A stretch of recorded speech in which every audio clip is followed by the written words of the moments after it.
सोचो आप एक घने जंगल में जा रहे हो और आपको एक मिलीपीड मिल जाए और ये कोई छोटा मोटा मिलीपीड नहीं, करीब 8 फीट लंबा हो। तो लिटरली इसको देखकर आप भी लंबे हो जाओगे, मतलब बेहोश हो जाओगे भाई। और तभी आपको दिखाई दे एक मेगा न्यूरा, मतलब 1.5 फीट बड़ा ड्रैगन फ्लाई। मतलब अगर आपको ये नजारा दिख जाए तो आई थिंक ये लास्ट टाइम होगा जब आप जंगल में गए हो। लेकिन फिकर नॉट, क्योंकि ये सारी जो चीजें मैंने आपको बताई हैं ये करीब 275 मिलियन साल पहले ही विलुप्त हो चुकी हैं। मतलब ये वो टाइम था जब इस दुनिया में डायनासोर्स भी नहीं थे। तो क्या कभी आपके मन में ये सवाल नहीं आएगा जब इस दुनिया में डायनासोर नहीं थे तब कौन से जानवर इस धरती पर राज किया करते थे? क्या ये बड़े बड़े मिलीपॉड्स या फिर ये ड्रैगन फ्लाई? उस समय की धरती कैसी थी और क्या चल रहा था उस समय की दुनिया में जब डायनासोर एग्जिस्टेंस में ही नहीं आए थे? आई मीन टू से जुरासिक एरा चालू ही नहीं हुआ था। तो ज्यादा दिमाग लगाने की जरूरत नहीं, क्योंकि आज हम इन्हीं सारी चीजों को जानने वाले हैं। हम जानेंगे जुरासिक पीरियड से भी पहले के पीरियड, मतलब टेरासिक पीरियड के बारे में, कैसे ये शुरू हुआ, कौन कौन से खतरनाक जानवर थे इस पीरियड में, और कैसे इस पीरियड के बाद डायनासोर्स का जन्म हुआ जिन्होंने इस धरती पर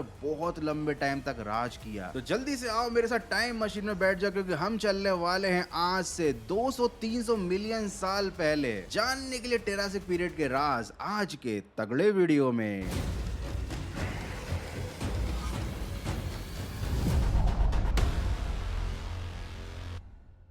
जुरासिक पीरियड ये वो टाइम था जब इस धरती पर डायनासोर राज किया करते थे। आपने इस पीरियड से रिलेटेड मूवीज भी देखी होंगी जिनका नाम था जुरासिक पार्क। और ये वो टाइम था जब धरती पर टायरानोसोरस रेक्स, मतलब टी रेक्स, ब्रैकियोसोरस और स्टेगोसोरस जैसे खतरनाक डायनासोर राज किया करते थे। और ये वही टाइम था जब पेंजिया आइलैंड धीरे धीरे 2 टुकड़ों में बट रहा था। अब ये पेंजिया आइलैंड के टुकड़ों में टूटने की अगर आपको पूरी कहानी जाननी है तो इस वीडियो से जस्ट एक पहले वाला वीडियो आप देख लेना, आपको पूरा साइंस समझ में आ जाएगा। और ये भी पता चल जाएगा कि भैया हमारा जो इंडिया था ना वो एक टाइम पर पहले एक आइलैंड हुआ करता था। एनीवे अपने वीडियो का प्रमोशन बाद में करेंगे, पहले हम समझते हैं मेन मुद्दे की बात को कि भैया डायनासोर तो आए ये बाद में, ये टीरेक्स मीरेक्स जो थे ना ये सब बाद में आए। इससे पहले जो धरती पर रहते थे बड़े बड़े इंसेक्ट्स, क्योंकि उस समय धरती पर ऑक्सीजन का लेवल बहुत ज्यादा था। एक्चुअली नई नई ही ऑक्सीजन की लेयर धरती में बनी थी, नई नई ओजोन लेयर बनी थी, कोई पॉल्यूशन नहीं था, ना ही टेक्टोनिक प्लेट्स में ज्यादा कुछ चेंजेस हो रहे थे, तो धरती का तापमान भी एकदम नॉर्मल था। और इसीलिए उस समय पर मेगा न्यूरा जैसे बड़े बड़े ड्रैगन फ्लाई हुआ करते थे जिनका साइज 1.5 से 2 फीट हुआ करता था। And you will be shocked to know कि उस समय के स्कॉर्पियन और कॉकरोचेस भी 8 से 9 फीट जितने बड़े होते थे। और ये मैं ऐसे ही नहीं बोल रहा हूँ, आज भी इतने ही बड़े बड़े इंसेक्ट्स, स्कॉर्पियंस और कॉकरोचेस के अवशेष मिलते हैं साइंटिस्ट को। और ये जो बड़े बड़े कीड़े मकोड़ों का दौर था ना ये था ट्राइसिक पीरियड। अब आप खुद इमेजिन करो जब इस दौर के कीड़े मकोड़े इतने डेंजरस थे तो उस टाइम पर रहने वाले शिकारी और प्रीडेटर्स कितने डेंजरस रहते होंगे। ये वही प्रीडेटर्स थे जो बाद में डायनासोरों के पूर्वज बने थे, जिसमें सबसे डेंजरस था सिनेप्सिड्स। इन्हें धरती का पहला राक्षस भी कहा जाता है। ये धरती पर मौजूद मैमल्स के पूर्वज थे और ये काफी ज्यादा डेंजरस थे और दिखने में भी खतरनाक थे। और इंसानों से इनका कहीं ना कहीं कनेक्शन जुड़ा हुआ है। और उस दौर का सबसे फेमस सिनेप्सिड्स था डायनोसेफालस। इसके पीठ के ऊपर एक बहुत बड़ा पंख जैसी एक संरचना होती थी और ये अपने समय का बहुत ही खतरनाक शिकारी था। साथ ही ट्रायसिक पीरियड में थे डायनासोर्स के पूर्वज जिन्हें कहा जाता था आर्कोसॉर्स। ये वही जीव थे जिन्होंने इवोल्यूशन के दौरान खुद को 2 हिस्सों में बांट लिया। जो हिस्सा पानी के अंदर रहने के लिए इवॉल्व हो गया वो बन गए मगरमच्छ, और जो हिस्सा धरती पर रहने के लिए इवॉल्व हुआ वो बन गए डायनासोर्स। और ट्रायसिक पीरियड का सबसे खतरनाक आर्कोसॉर्स था पोस्टोसुकस। ये 4 पैरों पर चलता था और ये बहुत ही खतरनाक शिकारी था। इसकी स्पीड इतनी तेज थी कि इससे जमीन पर या पेड़ के ऊपर बच पाना बिल्कुल नामुमकिन था। आप ये भी कह सकते हो कि शिकारी डायनासोर का जो सबसे बड़ा बाप था, मतलब मास्टर शिकारी डायनासोर, वो यही था। लेकिन हो सकता है अब आपके दिमाग में बात आ रही हो, ठीक है गौरव भाई जुरासिक पार्क में डायनासोर रहते थे, जुरासिक पार्क से पहले टेरासिक पीरियड में बड़े बड़े कीड़े मकोड़े और ये अलग अलग तरीके के जानवर रहते थे जो कि डायनासोर के पूर्वज थे। लेकिन आखिर ये अलग अलग एरा बने ही क्यों? मतलब कैसे ट्रायसिक पीरियड से जुरासिक पीरियड आया और ट्रायसिक पीरियड से भी पहले क्या था इस धरती पर? तो चलो जानते हैं और चलते हैं समय में और पीछे, जानते हैं आखिर कैसे शुरुआत हुई इस ट्रायसिक पीरियड की।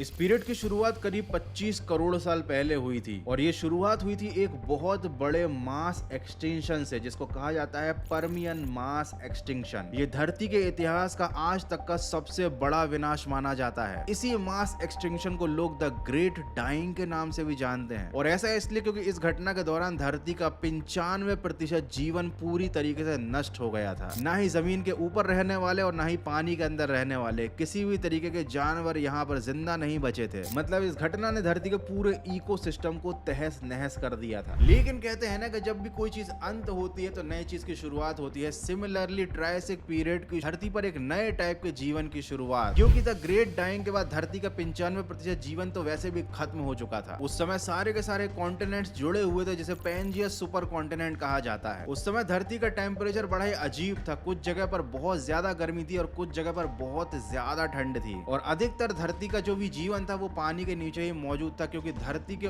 ऊपर पेड़ पौधे बहुत ज्यादा नहीं थे। Thanks to the great dying. आप ये समझ लो कि उस समय की धरती पूरी तरीके से बंजर थी। वहां पर किसी भी तरीके के जीव का सरवाइव कर पाना बहुत मुश्किल था। अब हो सकता है आपके दिमाग में सवाल आ रहा होगा, गौरव भाई ये द ग्रेट डाइंग भला क्या थी, आखिर कैसे ये परमियन मास एक्सटिंक्शन हुआ था? तो चलो सबसे पहले तुम्हारी इसी सवाल का जवाब दे देते हैं।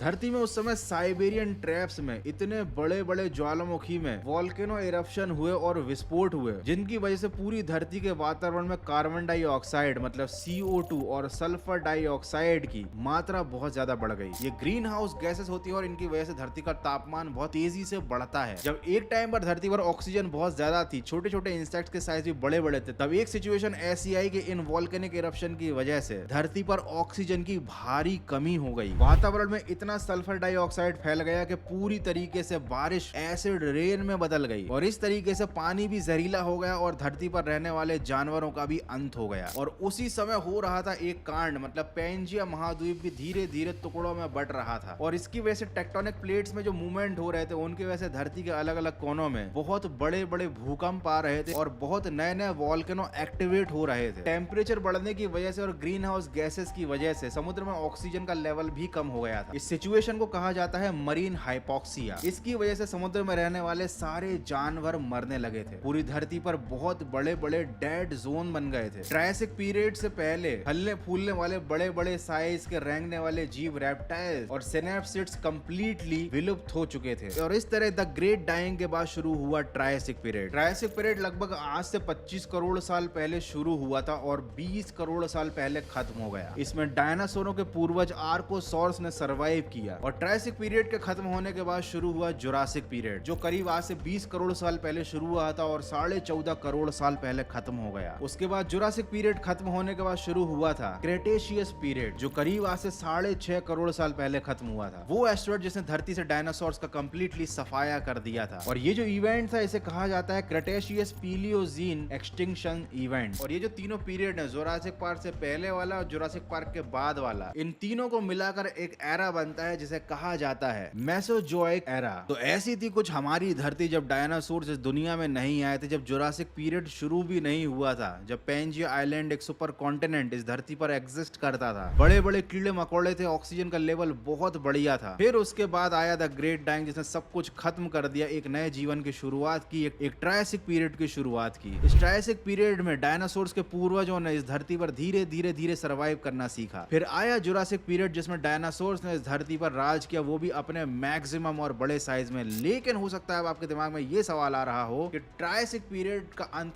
हुआ कैसे जुरासिक पीरियड एग्जिस्टेंस में आया। तो इस घटना को कहा जाता है ट्रायसिक जुरासिक एक्सटिंक्शन इवेंट। ये प्राकृतिक विनाश हुआ था आज से करीब 20 करोड़ साल पहले। ये किसी एस्टेरॉयड या ज्वालामुखी की वजह से नहीं हुआ था, ये हुआ था धरती के बढ़ते टेम्परेचर की वजह से, क्योंकि धरती पर इतनी ज्यादा गर्मी हो गई थी कि पेड़ पौधे पनप नहीं पा रहे थे। धरती पूरी तरीके से बंजर हो चुकी थी, जगह जगह पर डेड जोन्स बने हुए थे, पीने का पानी जहरीला हो चुका था। तो ट्रायसिक पीरियड में जो भी जानवर सर्वाइव कर रहे थे उनमें से केवल कुछ ही ऐसी स्पीशीज थी जो इस मुश्किल दौर में खुद को सर्वाइव करा पाई। और ये एक ऐसी घटना थी जिससे उस समय सर्वाइव करने वाली 50% स्पीशीज धरती से खत्म हो गई थी। मतलब एक के बाद एक नए पीरियड्स आते गए और पुराने पीरियड का जो अंत था वो बहुत ही दर्दनाक हुआ। तो देखा आपने कैसे हमारी इस धरती के सफर में एक के बाद एक पीरियड्स आते जाते हैं, चाहे कितनी भी मजबूत या फिर खतरनाक प्रजाति हो। एक मास एक्सटिंक्शन होता है है, एक नेचुरल विनाश होता है और धरती से सब खत्म हो जाता है। एक नए जीवन की शुरुआत होती है,